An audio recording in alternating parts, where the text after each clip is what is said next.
او بل په خیر کې خلک کوي یار بس که خو شعر کې معنی مه کوئ دا زړه مې غواړي چې له تا سره واده وکړمه خو زما ښځه خفه کېږي نو زه څه وکړمه او هغه یوې هم راته ځان نه سم مېړه جوړ کړی نو څه کې یو مېړه د پاسه بل مېړه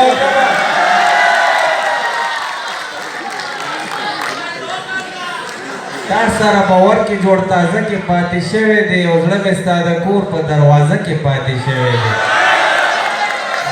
او نن مې یوه ښکلې جینۍ ولیده چې لپه کې زړه رانه د صدر په مزده کې پاتې شوی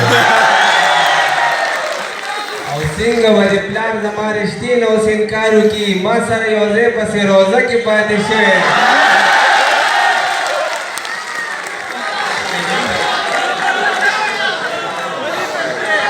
د کویدن ګوته یې رانه بیا واخیسته د کویدن